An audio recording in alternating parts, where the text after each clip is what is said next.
প্রিয় দর্শক, আসসালামু আলাইকুম। আপনাদেরকে আমার কারিগরি চ্যানেলে স্বাগতম। তো আমার এই চ্যানেলটি মূলত বিভিন্ন কারিগরি কাজ সম্পর্কিত ভিডিও দিয়ে থাকি। তো আজকের বিষয় হচ্ছে পিভিসি সিলিং।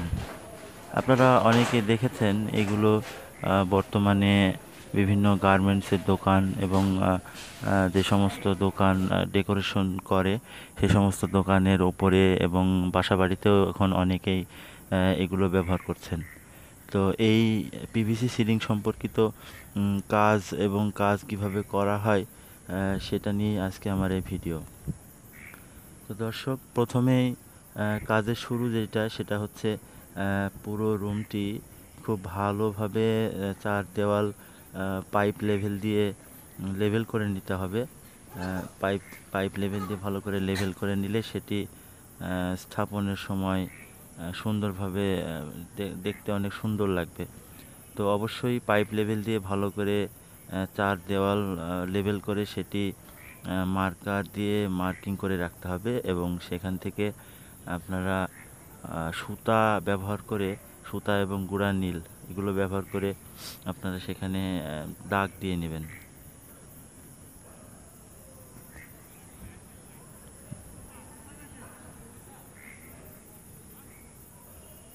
তো ঠিক দাগ দেওয়ার পরে সেই দাগ বরাবর যে চ্যানেল রয়েছে, যে চ্যানেলটি দেওয়ালে স্থাপন করা হয়।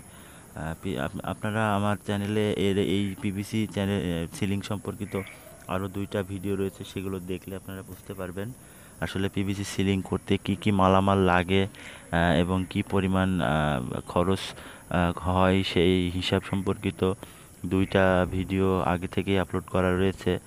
আর সেটি দেখলে আপনারা সেই সম্পর্কে একটু আইডিয়া পাবেন। তো মূলত যে জিনিসগুলো লাগে পিভিসি সিলিং করার জন্য তার ভিতরে 3 রকমের চ্যানেল লাগে। আর যে বোর্ডটি লাগে সেটি বোর্ডটিকে প্যানেল বলা হয়। তো বোর্ডটির সাইজ হয়ে থাকে 2 ফিট স্কোয়ার। আর যে 3 রকম চ্যানেল লাগে সেটি দেওয়ালের ক্ষেত্রে লাগে অ্যাঙ্গেল চ্যানেল।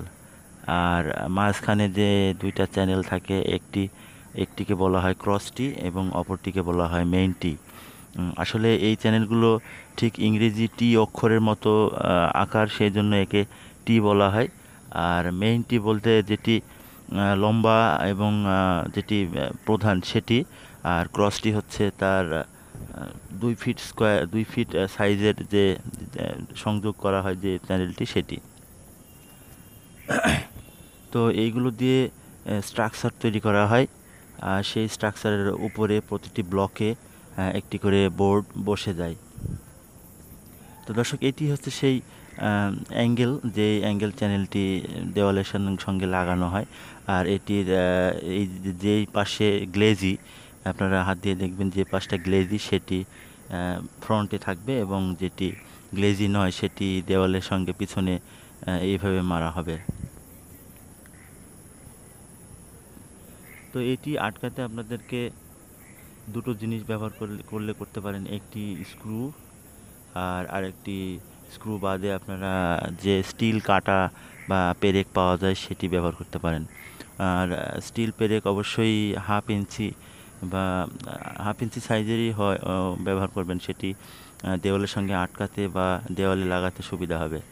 আর সেটি লাগানোর পরে আপনারা এই যে এই সুতা, এই টাইপের সুতা নেবেন। আর এই সুতাগুলো নিয়ে আপনারা ঠিক মাঝ বরাবর আড়াআড়িভাবে 3টা লাইন সুতা আপনারা বেঁধে দেবেন এই পাশ থেকে ও পাশে।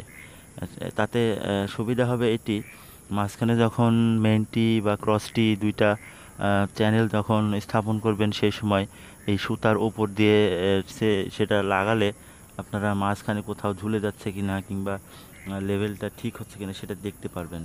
কারণ সুতার ঠিক উপরে থাকলেই সেটি লেভেল হবে।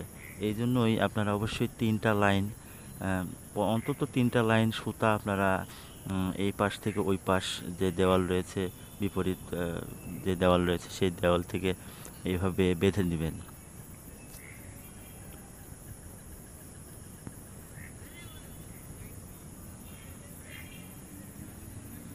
সুতা বাঁধা হয়ে গেলে অবশ্যই ভালোভাবে দেখে নেবেন যেন সুতাগুলো একদম টাইট থাকে, লুজ না হয়। কারণ লুজ হলে পারে সেটি আপনি যখন উপরে মেইনটি সেট করবেন, সে মেইনটির একটি ভার পড়লে কোনো জায়গাতে একটু ডাউন হয়ে যেতে পারে এবং ডাউন হলে সেটি আপনারা মিলাইতে পারবেন না।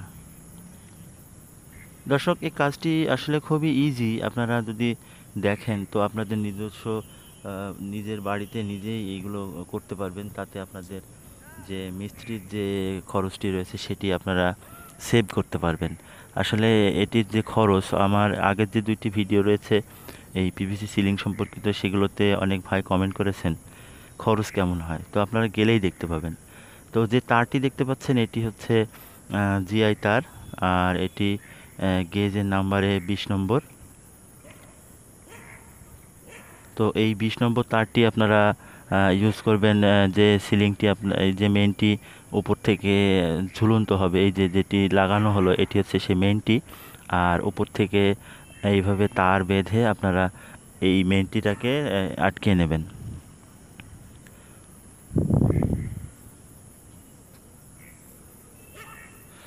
তার অবশ্যই আপনারা ঘন ঘন করে দেবেন, অন্তত 2 ফিট বা 2.5 ফিট পর পর দেবেন। তাতে যে সিলিংটির যে ওজন রয়েছে, খুব একটা ওজনও না, কিন্তু সেটিও ধরে রাখার জন্য অবশ্যই তারটি আপনাকে ভালোভাবে বাঁধতে হবে, ঘন ঘন করে বাঁধতে হবে।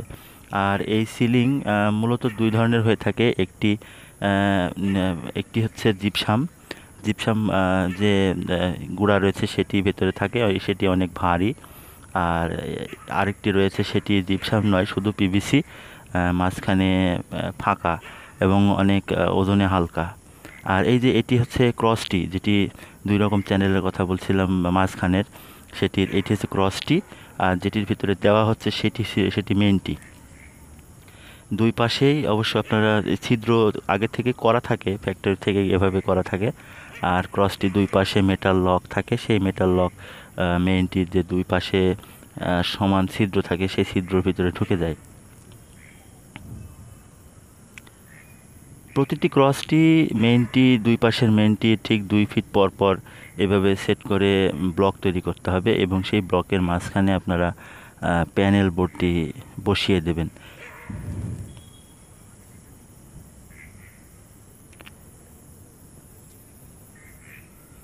দর্শক, এই ঠিক এখন যেটি দেখতে পাচ্ছেন এটি হচ্ছে একটি পূর্ণাঙ্গ স্ট্রাকচার। পুরা যে রুম, সে রুমের উপর থেকে যে স্ট্রাকচারটি লাগে সেটির পূর্ণাঙ্গ স্ট্রাকচার। আর এটি ঘরের সাইজ অনুযায়ী সব ঘরই যে একদম স্কোয়ার হবে তা নয়। তো সেক্ষেত্রে এই যে বাড়তি যে অংশটি দেখতে পাচ্ছেন, বাড়তি যে অংশটি রয়েছে সেটি 1 ফিটের কাছাকাছি। এই 1 ফিটকে আপনাদের এই পুরো স্ট্রাকচারের সাথে মিলাইতে হলে অবশ্যই ক্রসটি যেটি দেবেন সেটি অর্ধেক যেই মাপটি হয় সেই মাপে কেটে নেবেন, কেটে নিয়ে স্থাপন করবেন। আর এটি হচ্ছে সেই প্যানেল বোর্ড। এটি বিভিন্ন ডিজাইনের, বিভিন্ন কালারের হয়ে থাকে। আপনারা দোকানে ক্যাটালগ দেখলে বা দোকানে গেলেই আপনারা দেখতে পারবেন ঠিক কত রকমের ডিজাইন রয়েছে, কত রকমের কালার রয়েছে। তো এইগুলো আপনারা পছন্দ মতো নিয়ে নেবেন। আর সাইজ সবগুলো একই হয়ে থাকে, 2 ফিট স্কোয়ার হয়ে থাকে।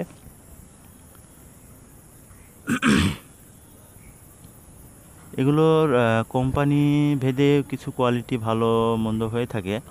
তো সচরাচর আমাদের দেশে যে কোম্পানিগুলো এইগুলো তৈরি করে থাকে তার ভিতরে গোল্ডেন আই কিংবা আহমেদ কোম্পানি কিংবা লিরা, এই সমস্ত কোম্পানির যে মালামালগুলো রয়েছে সেগুলো একটু কোয়ালিটিফুল হয়ে থাকে। আমি যেহেতু এই পেশার সঙ্গে সম্পৃক্ত, আমি দেখেছি ঠিক এই ধরনের কোম্পানিগুলোর মালগুলো অনেক ভালো হয়ে থাকে, ফিনিশিং ভালো হয়ে থাকে। তো আমি বর্তমানে যেটি দেখতে পাচ্ছেন যেটি লাগানো হচ্ছে এটি লিরা কোম্পানির সিলিং প্যানেল। আর আরেকটি গুরুত্বপূর্ণ বিষয় অবশ্যই আপনারা খেয়াল করবেন যে এই যে প্যানেলগুলো রয়েছে এই প্যানেলগুলো অবশ্যই আপনারা ভালোভাবে খেয়াল করে দেখবেন যেন মাঝখানটা বাঁকা না হয়, একদম স্ট্রেট হতে হবে। স্ট্রেট না হলে আপনারা যখন এই মাঝখানে যখন বসিয়ে দেবেন তখন চারপাশে যে কোনো দুই পাশ কিংবা চার কোণা উঁচা হয়ে থাকবে। উঁচা হয়ে থাকলে তো সেই জিনিসটা ভালো লাগবে না। সেজন্য অবশ্যই আপনারা এই বোর্ডগুলো ভালোভাবে দেখে নেবেন যেন মাঝখানটা কোথাও বাঁকা না থাকে, কোথাও ঝোলানো না থাকে। অবশ্যই স্ট্রেট হতে হবে, তবেই আপনারা এইগুলো যখন সেট করবেন তখন সুন্দরভাবে সেট হয়ে যাবে। দর্শক, আমার এই চ্যানেল মূলত আপনাদেরকে বিভিন্ন কাজ সম্পর্কে ধারণা দেওয়ার জন্য বা কাজটি কিভাবে করা হয় সেই সম্পর্কে ধারণা দেওয়ার জন্য আমি এই চ্যানেলে বিভিন্ন শিক্ষামূলক কাজের ভিডিও আপলোড করে থাকি। তো আপনাদের জন্যই আমার এই প্রয়াস। অবশ্যই আমাকে আপনারা সাপোর্ট করবেন। আমার চ্যানেলটি যেহেতু আমি আপনাদের জন্য কষ্ট করে হলেও ভিডিওটা মেক করি, কারণ কাজের ভিতরে ভিডিও করতে গেলে বুঝিনি তো কাজের ব্যাঘাত ঘটে, তারপরেও আমি আপনাদের জন্য ভিডিও তৈরি করে থাকি। তো অবশ্যই আপনারা আমার এই কষ্টের একটু মূল্যায়ন করবেন। অবশ্যই আমার চ্যানেলটিকে সাবস্ক্রাইব করবেন, আমার ভিডিওটিতে একটি লাইক দেবেন। লাইক দিলে হয়তো বা আপনাদের আমার একটু অনুপ্রেরণা হবে, আরও ভালো ভালো যে সমস্ত কাজ রয়েছে, যে জটিল জটিল কাজ রয়েছে সেগুলো সম্পর্কে ভিডিও তৈরি করব। অবশ্যই আপনারা কমেন্ট করবেন কী ধরনের কাজের ভিডিও আপনারা দেখতে চান। বিশেষ করে এই কনস্ট্রাকশন যে সম্পর্কিত যে সমস্ত কাজ রয়েছে, electrical, plumbing, sanitary pipe fitting, তারপরে এই সমস্ত ডেকোরেশন, আরও যে সমস্ত কাজ সম্পর্কে আপনারা জানতে চান বা দেখতে চান কিভাবে করা হয়, সে সমস্ত ভিডিওগুলো আপনারা অবশ্যই কমেন্টে আমাকে জানাবেন। আমি আপনাদেরকে সেই সমস্ত কাজের ভিডিও তৈরি করে দেখানোর চেষ্টা করব। তো এই যে বোর্ডটি দেখছেন, এই কাটা রয়েছে, এটি কাটা হয়েছে একদম এক পাশ থেকে লাগাতে গিয়ে শেষ প্রান্তে গিয়ে হয়তো বা আপনার পূর্ণাঙ্গ বোর্ডটি নাও লাগতে পারে।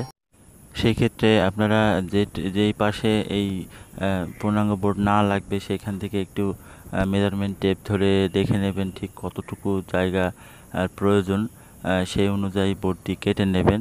আর অবশ্যই ডিজাইনটা মিল রেখে দিবেন, যেন ডিজাইনের যে ফুলের যে ছবিটি রয়েছে সেটি যেন মিল থেকে হয়।